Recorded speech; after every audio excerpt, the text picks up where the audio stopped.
नमस्कार. MRK ऑफिशियल्सच्या नवीन पर्वात आपले स्वागत आहे. मी मनीष राम कुलकर्णी आपलं स्वागत करतो. आज आपण मागोवा घेणार आहोत एका प्रवासाचा. नंदुरबार जवळच्या दोंडाईच्या नावाच्या एका छोट्याशा गावातला एक तरुण काहीतरी वेगळं करावं या ध्येयानं झपाटलेला आणि मग त्याला एक ध्येय सापडतं आणि सुरू होतो एक प्रवास त्या ध्येयाच्या दिशेने. प्रवास अथक परिश्रमाचा, जिद्दीचा आणि चिकाटीचा.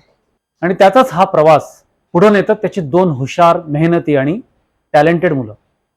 आज आपण मागोवा घेणार आहोत अशाच एका ध्येयवादी प्रवासाचा. Mr. Manish. Hi, Hi, welcome, welcome. Yes. Please, please Thank come, you. come. Yes.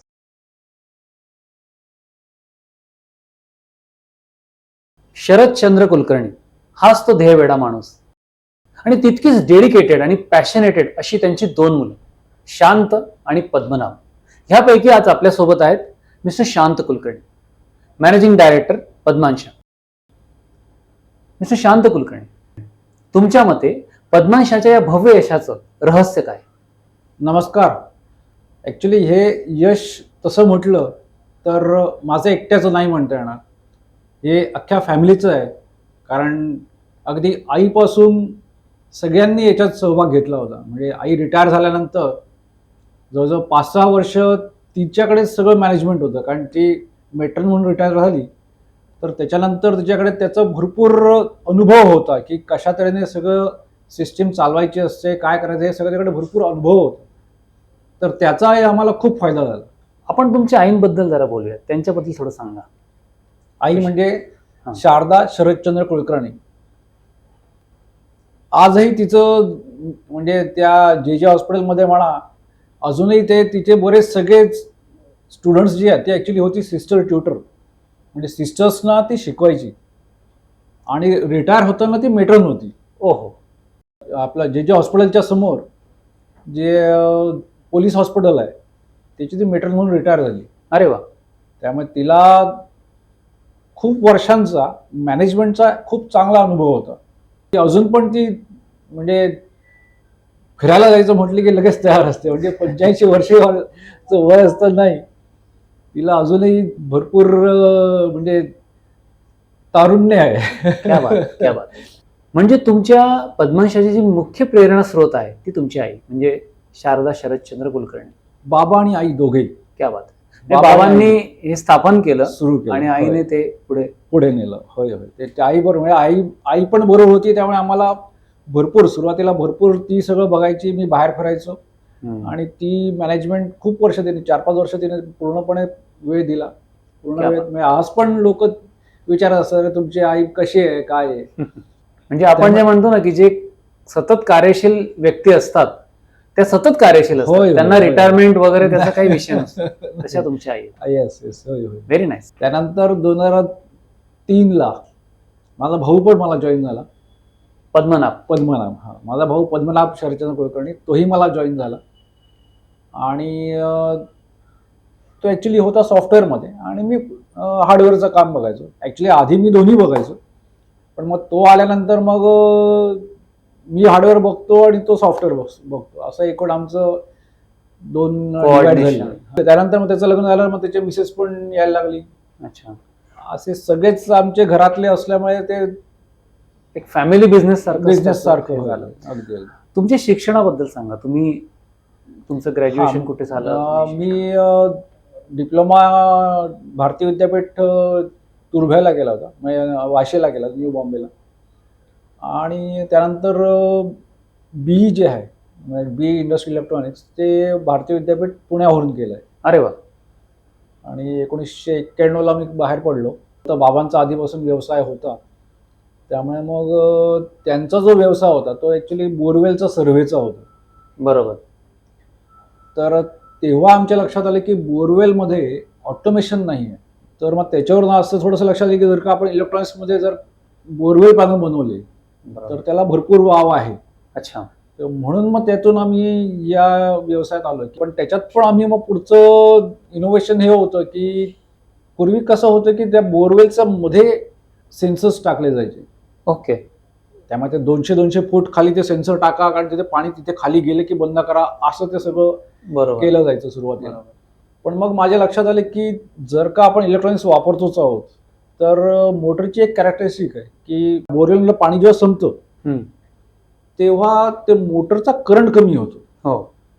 तर इलेक्ट्रॉनिक असल्यामुळे मी ते मेजर करू शकलो असतो आणि त्याच्यावरून मी ते पंप बंद करू शकलो असतो. हम्म. म्हणून मी ते वापरलं आणि ते वापरून आम्ही ते ऑटोमेशन सुरू केलं की ते आम्ही बंद करायला तो करंट कमी झाला की बंद करायचं.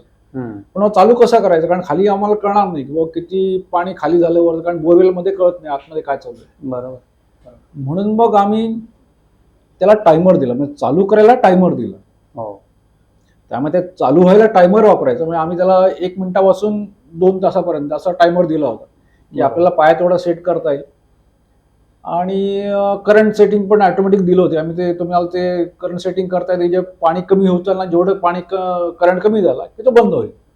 त्यामुळे अशा तऱ्हेने ऑटोमेशन आम्ही दिलं होते की तुम्हाला आतमध्ये सेन्सर न टाकता. हम्म. तसे तेव्हाच आमचं पहिलं पॅनल की कोणाकडे अशा तऱ्हेचं ऑटोमेशन नव्हतं. बेसिकली म्हणजे मुळात ऑटोमेशनच नव्हतं. ऑटोमेशन होतं ते काहीतरी अनरिलायबल, ते खाली 200 फूट ते सेन्सर टाका आणि मग त्याच्यावर अशा तऱ्हेचं ते होतं.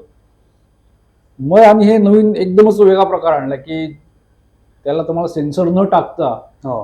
नुसत्या करंटवर बंद करायचं आणि टायमरने चालू करायचं. ते मला वाटतं 93-94 ला वगैरे आम्ही चालू केले होते. बरोबर. जेवढं मी तुमच्या वडिलांबद्दल ऐकलंय की त्यावेळी त्यांनी पूर्ण महाराष्ट्रावर त्यांची भ्रमंती असायची या बोरवेल सर्वेसाठी म्हणा किंवा काय.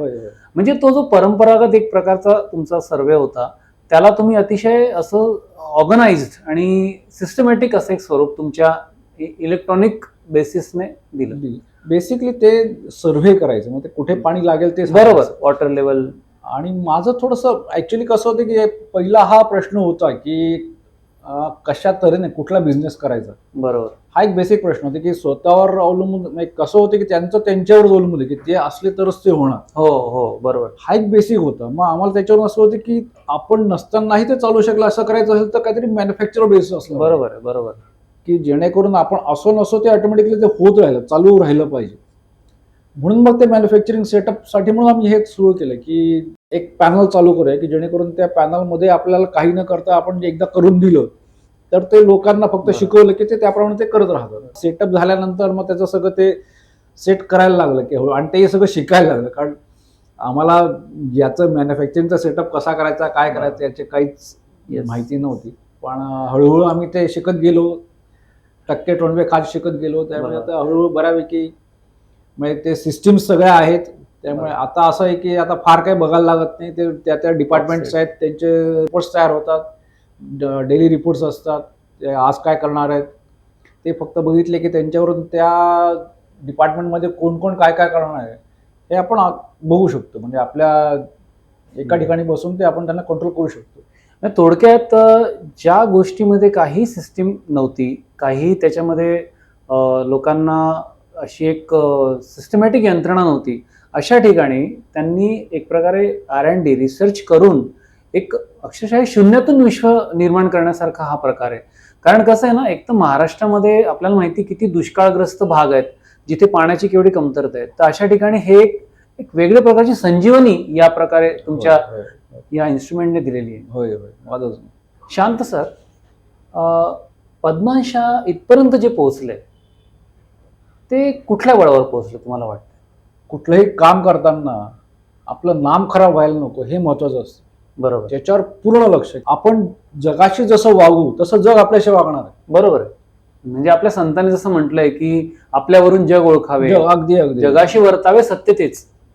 म्हणजे त्याच्यातून क्वालिटी येते, मग तुमची इंटेग्रिटी येते, बरोबर, तुमचा परफॉर्मन्स चांगला राहतो.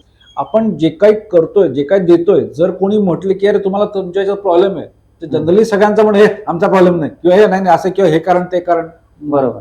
आधी आम्ही म्हणतो हो का, आम्ही नाही म्हणत नाही, आधी म्हणतो हो का, आहे का, काय झालं, कसं झालं, मग त्याच्याकडे आम्ही ते स्क्रुटिनाइज करतो, प्रत्येक गोष्ट स्क्रुटिनाइज करतो. परीक्षण हे व्हायलाच पाहिजे. पहिलं जर आपण आपली चूक मान्य केली तर आपल्याला स्क्रुटिनाइज करतो. बरोबर. आणि मग त्याच्यातून आपली चूक आहे की नाही हे कळतं. बरोबर. चूक असली तर आपण इम्प्रूव्ह होतो. बरोबर. मग ह्याच्यातूनच आपली पूर्णतः नेहमीची इम्प्रूव्हमेंट चालू राहते आणि आपण कुठल्याही परिस्थितीत उभं राहू शकतो. एक कॉन्फिडन्स येतो, एक आत्मविश्वास. आणि हा फक्त आपल्यात नाही तर आपल्या हाताखालच्या लोकांमध्ये सगळ्यांमध्ये येतो. बरोबर. की आपण जे काही करतोय योग्य करतोय. हळूहळू ते सोशली असं सगळ्यांचं होत राहतं की बाबा नाही हे सगळ्यांकडे हे पसरतं. Very good. म्हणजे आमचे जेव्हा मीटिंग होते तेव्हा असे ज्या मीटिंग सगळ्या कॉर्पोरेट मीटिंग म्हटली की सगळं असे शांत बसली असं नसतं. आमच्या बरोबर. हसणं खेळायचं चालू असतं. तुम्ही खूप छान गोष्ट सांगितली की कॉर्पोरेट मीटिंग पण अतिशय हसत खेळत अगदी, म्हणजे काम गांभीर्याने करायचं पण गंभीरता कुठली नाही होती. बघायची. आणखी माझा एक खूप महत्वाचा प्रश्न आहे की हे पद्मांशा कल्चर उभं करण्यामागचा उद्देश काय, तुमचं मिशन आणि तुमचं विजन याबद्दल थोडा मला सांगा.